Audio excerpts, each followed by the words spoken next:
Halo guys, welcome back to my YouTube channel gua. Apa kabar semuanya? Semoga teman-teman tetap sehat selalu dan tetap stay healthy selalu meskipun masih di tengah pandemi COVID-19.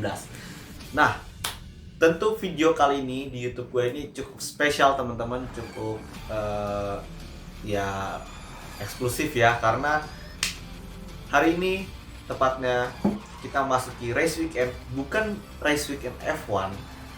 Di video spesial kali ini gue nggak mau bahas F1 dulu karena apa? Di Jakarta akan menjadi tempat tuan rumah salah satu ajang balap bisa dikatakan untuk pertama kalinya ya, FIA World Championship yang di level tersebut yaitu Formula E World Championship. Dan tentunya di ronde ini Formula E akan balapan di Jakarta guys, Jakarta Indonesia, tepatnya di daerah Ancol ya, yang sekarang sudah diubah dalam waktu yang sangat singkat menjadi Jakarta E-Prix Circuit. Dan tentunya gue ingin memaparkan sedikit apa saja sih hal-hal yang bisa kita nantikan pada saat Jakarta E-Prix nanti, tepatnya besok. Dan tentunya gue ingin membahas semuanya di sini dan secara simpel aja sehingga teman-teman bisa mengetahui apa saja yang bisa kita lihat, hal-hal apa saja yang bisa kita nantikan pada saat di race weekend nanti di Jakarta E-Prix di esok hari, tepatnya di 4 Juni ya, di Ancol.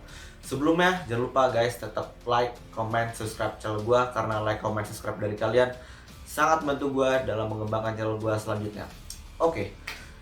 Hal-hal apa saja sih yang kita nantikan di Formula E di Jakarta E-Prix nanti? Tentu yang pertama yang ingin gue sampaikan adalah persaingan title cukup ketat. Nah, mungkin kalau di F1 kita bisa lihat persaingan ketatnya itu dari Verstappen, Leclerc. Kedua protagonis atau kedua driver ini cukup ketat. Nah, sebaliknya di Formula E tidak kalah ketatnya guys. Formula E ini adalah balapan ajang mobil listrik yang tidak bisa diprediksikan, tidak sama seperti F1. Formula E balapan yang tidak bisa diprediksikan. Ini terlihat di klasemen driver ya terutama. Kita bisa lihat antara top 3 yaitu Stoffel Vandoorne, lalu Eduardo Montara dari Rocket Venturi ya, lalu Jean-Eric Vergne. Ketiga top 3 ini memiliki poin yang jaraknya tuh tidak terlalu jauh. Contoh, Stoffel Vandoorne yang berada di puncak klasemen itu dengan poin kurang lebih 111 poin guys. Lalu di bawahnya yaitu Eduardo Mortara dari Rocket Venturi itu memiliki poin sebesar 99 poin. Jarak antara Mortara dengan Vandoorne itu kurang lebih 12 poin. Masih bisa disusul lagi guys. Mortara bisa menyusul Vandoorne atau Vandoorne bisa mengextend gapnya. Lalu di top 3 ada juga Jean-Eric Vergne. Jean-Eric Vergne ini sekedar info aja guys, dia adalah two-time Formula E champion. Dan dia sekarang berada di posisi ketiga di klasemen dengan total poin sebanyak 95 poin. Nah, ini persaingan title juara ini cukup ketat guys. Tidak hanya di F1 namun di Formula E cukup ketat guys. Dari top 3 bahkan di top 5, top 10 itu juga cukup ketat karena poinnya tidak jauh sekali dengan puncak klasemen. Jadi ya ada kemungkinan bisa berubah klasemennya, jadi ya cukup sengit guys di Formula E. Dan tentu dari konstruktornya juga cukup ketat. Kita bisa lihat bahwa Mercedes HQ Team berada di puncak klasemen. Ya, Mercedes, sekedar info aja, Mercedes adalah juara bertahan dari konstruktor di Formula E. Lalu disusul dengan Rocket Venturi, tim berbasis di Monaco yang dipimpin oleh Susie Wolff yang merupakan istri dari Toto Wolff, berada di P2 di konstruktor. Lalu disusul oleh DS Techeetah, berada di posisi ketiga. Dan itu persaingan title baik driver dan konstruktor ini cukup ketat guys. Karena apa? Sekali lagi Formula ini adalah balapan listrik yang tidak bisa diprediksikan. Anything can possible guys. Jadi itu yang pertama guys, hal yang kita nantikan, persaingan title yang cukup ketat. Yang kedua adalah race weekend guys. Nah, Jika dibandingkan dengan F1 itu race weekend-nya dimulai dari hari Jumat. Jumat ada practice, Kamis juga ada Sabtunya juga ada practice, lalu ada qualifying di hari Sabtu, lalu di Minggu ada race day. Itu di F1. Nah, bedanya di Formula E formatnya sedikit berbeda, guys. Bukan sedikit sih, tapi memang berbeda secara 100% di mana setiap ronde itu dijalankan dalam satu hari. Nah, di Jakarta E-Prix nanti race weekend-nya itu dijalankan dalam satu hari. Jadi segala practice, segala qualifying dan race day itu dijalankan dalam satu hari. Makanya teman-teman tidak heran kalau dilihat dari jadwal ya, practice-nya itu dimulai jam 7 pagi setahu gua. Jam 7 pagi, lalu disusul practice kedua, jarak antara practice 1 dan practice 2 itu setahu gua 1 jam. Lalu sama juga dengan jarak practice kedua dengan qualifying 1 jam juga. Lalu setelah qualifying kemungkinan selesai jam 11 atau jam 12 siang. Lalu race day di jam kurang lebih jam setengah 3 atau jam 3, guys. Jadi ya format Formula E itu memang di setiap ronde itu satu ronde dilakukan dalam satu hari. Satu ronde itu terdiri dari practice, qualifying, dan race day. Memang setiap format dalam ajang balapan itu berbeda-beda, guys. Kalau di F1 3 hari kan race weekendnya, kalau di Formula E 1 hari. Dan tentu dengan race weekendnya 1 hari saja ini menuntut performa dari para driver, apalagi di cuaca Jakarta yang mungkin cukup panas ya bagi para driver, karena mayoritas para driver ini adalah dari Eropa yang mayoritas adalah sudah terbiasa dengan udara dingin, pindah ke Jakarta udara panas. Tentu performa yang harus dijaga, lalu kemampuannya juga harus dijaga, guys. Apalagi di kondisi di Jakarta yang sangat berbeda dengan situasi atau kondisi di negara-negara lainnya. Itu yang pertama, guys. Yang kedua, guys, tentang race weekend. Jadi memang race weekend F1 dengan Formula E berbeda sekali, karena setiap lembaga ajang itu punya formatnya masing-masing lah ya. Yang kedua. Lalu yang ketiga, ini menarik, guys, yaitu Formula E memiliki sistem qualifying yang dari analisis gua lebih seru dibandingkan Formula One. Nah, kalau Formula One itu ajang kualifikasinya dibagi 3 kan. Kalau teman-teman tahu ada Q1, Q2, Q3. Nah, dari setiap Q1, Q2, Q3 itu ya dicari siapa yang tercepat, dan yang tidak tercepat itu biasanya gugur 5 ya. Nah, berbeda dengan Formula E. Formula E itu sistem kualifikasinya beda sekali dan bagi gua cukup seru dibandingkan F1. Nah, di Formula E itu sistem kualifikasinya dibagi menjadi 2, yaitu babak grup dan babak knockout. Nah, sistem kualifikasi ini baru dilaksanakan di musim ini, di season 8. Nah, sekedar info aja, sistem kualifikasi ini dari babak grup itu, jadi kita dalam babak grup tersebut kita tahu bahwa driver itu ada 22 driver. Nah, 22 driver itu akan dibagi menjadi 2 grup. Nah, 2 grup ini terdiri dari ganjil dan genap. Ganjil genap itu dilihat dari posisi klasemen. Jadi ada grup A itu ganjil dan grup B itu genap. Nah, dari setiap grup ini, dari kedua grup ini dicari 4 yang tercepat. Jadi contoh, grup A terdiri dari 11 orang, 11 driver. Berarti yang dicari adalah 4 driver tercepat. Sama seperti di grup B. Grup B ada 11 orang, nanti dicari 4 yang tercepat. Nah, dari yang lolos dari grup A dan grup B ini akan ditandingkan. Nah, sebelum gue masuk ke babak knockout, ada babak grup ini yang tadi gue udah jelaskan, itu memiliki terdiri dari kurang lebih 12 menitan, guys. Jadi satu grup 12 menit, grup selanjutnya 12 menit. Jadi para driver memiliki waktu 12 menit untuk melakukan hot lap. 4 driver tercepat lolos di babak knockout. Sisanya gugur. Nah, posisi gridnya ditentukan dari catatan waktu yang mereka lakukan di babak grup. Nah, bagi para 4 driver dari setiap grup yang lolos ke babak knockout, mereka akan di head to head, saling adu. ada namanya babak duel. Nah, dari 4 yang lolos itu dari setiap grup itu akan saling adu cepat ya, hanya dikasih 1 kali hot lap. Nah, siapapun yang tercepat dari head to head ini kan lolos 4 nih dari grup A, grup B 4 nih. Nah, nanti 4 ini akan head to head nih. Siapa yang tercepat lolos ke babak selanjutnya. Nah, nanti yang tidak tercepat itu akan gugur. Yang tercepat lolos ke babak semifinal. Sama babak semifinal, mereka akan head to head lagi. Dua-dua kayak 2-2 ya. Nah, yang lolos ke semifinal akan masuk ke babak namanya Super Pole.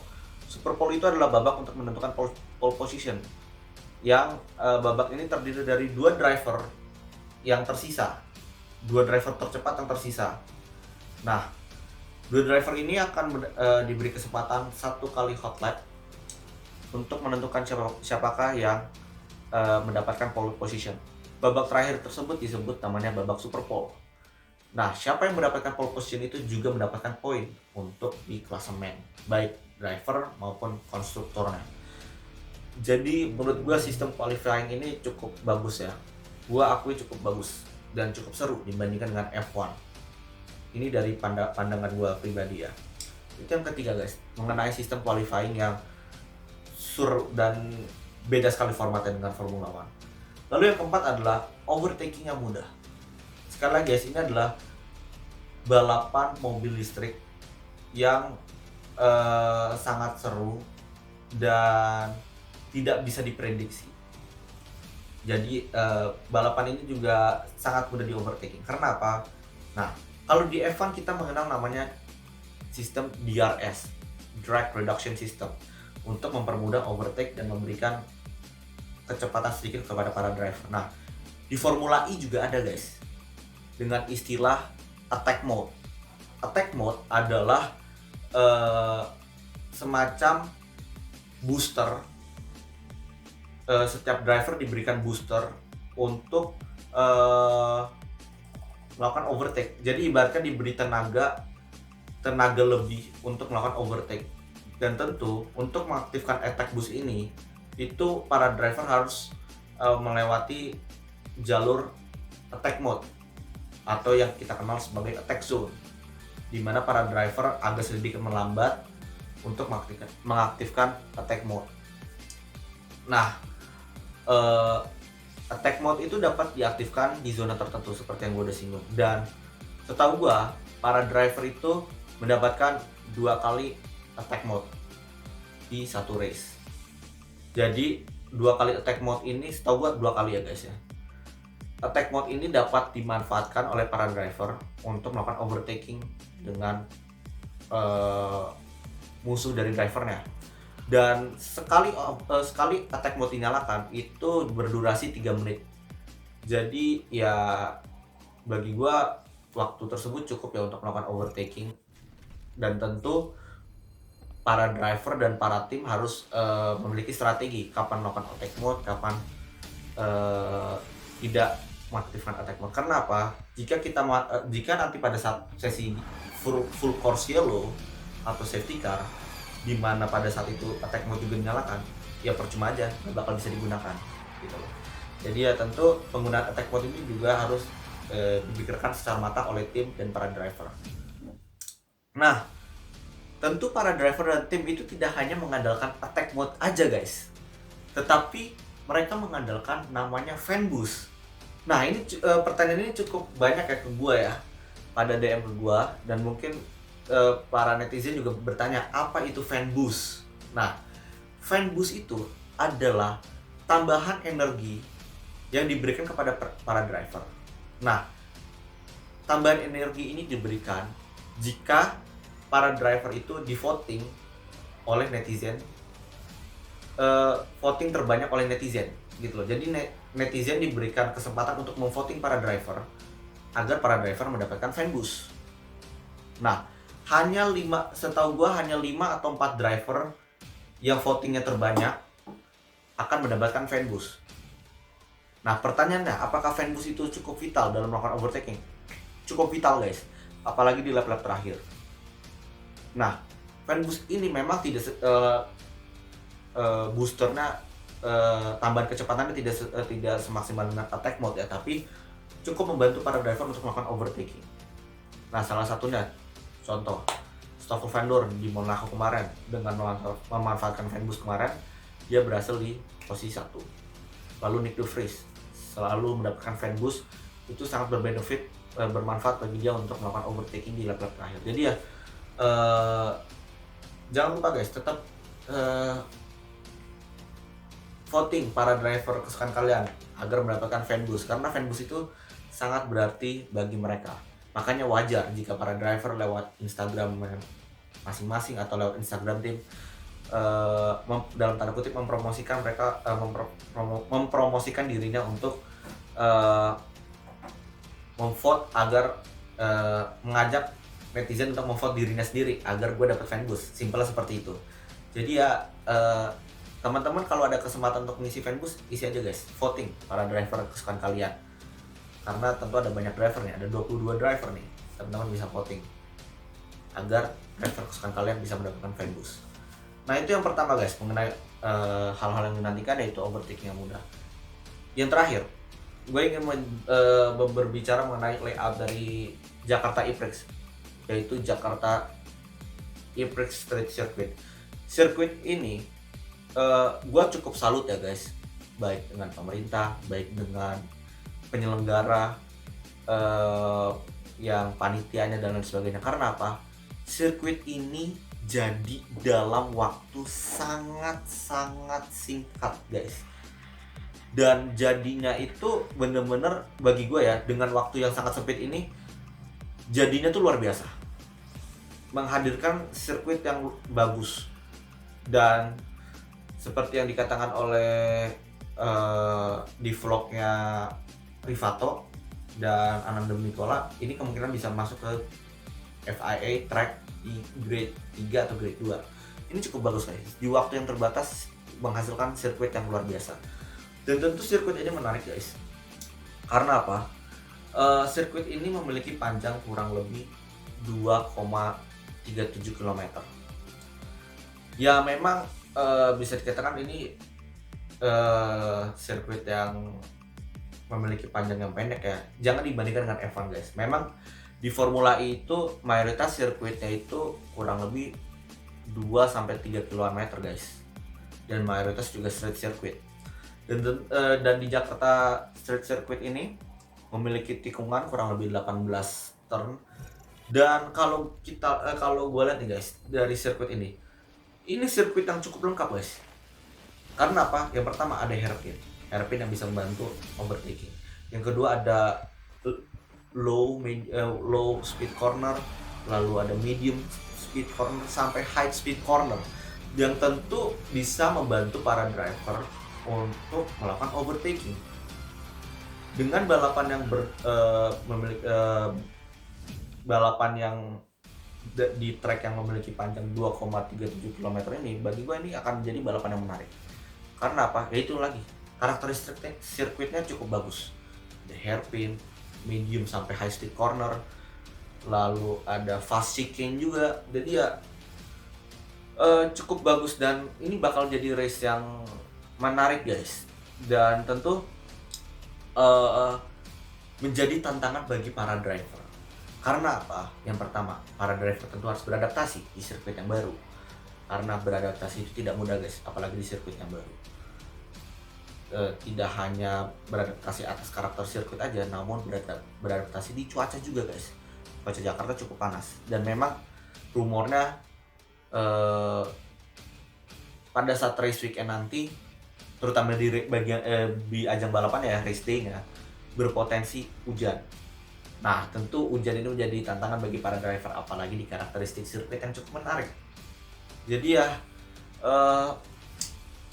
tentu ini luar biasa sekali menurut gua, sirkuit Jakarta Street Circuit E-Prix ini menghadirkan karakteristik sirkuit yang luar biasa, menjadi tantangan bagi para driver dan para tim untuk beradaptasi.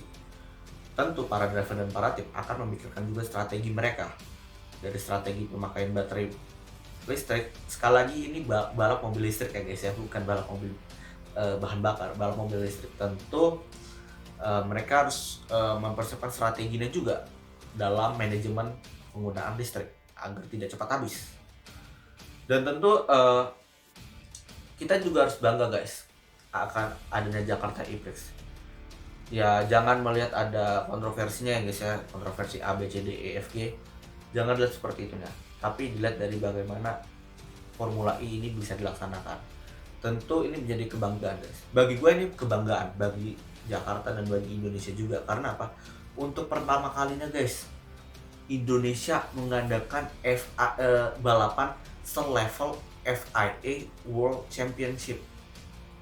Nah, emang apa aja sih bang ajang FIA World Championship? Ya ada F1 Endurance Championship, lalu ada rally, lalu ada Formula E, dan balapan-balapan World Championship ini jarang diadakan guys. Dan ya ada kebanggaan juga guys, akhirnya Jakarta dan bukan akhirnya Jakarta tapi Indonesia mengadakan ajang Formula E yang merupakan levelnya FIA World Championship. Dan ini menjadi pertama di Asia Tenggara, terakhir di Malaysia ya, setahu gue di Putrajaya. Itu pun sudah lama banget guys.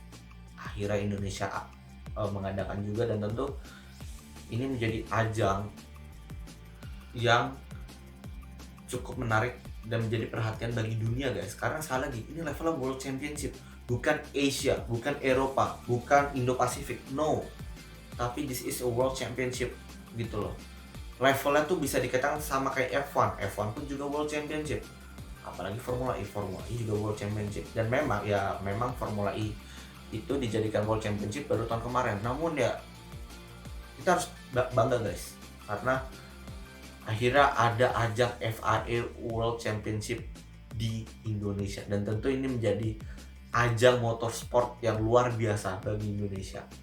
Jadi ya kita harus bangga guys, kita harus excited dengan ajang Formula E ini. Dan jangan lupa guys, tetap nonton Formula E. Bagi teman-teman yang udah punya tiket, gue pribadi juga nggak punya tiket guys, bisa nonton di media-media yang sudah disediakan ya. Dan mungkin itu aja tentang info gue tentang Formula E FIA World Championship ini. Ya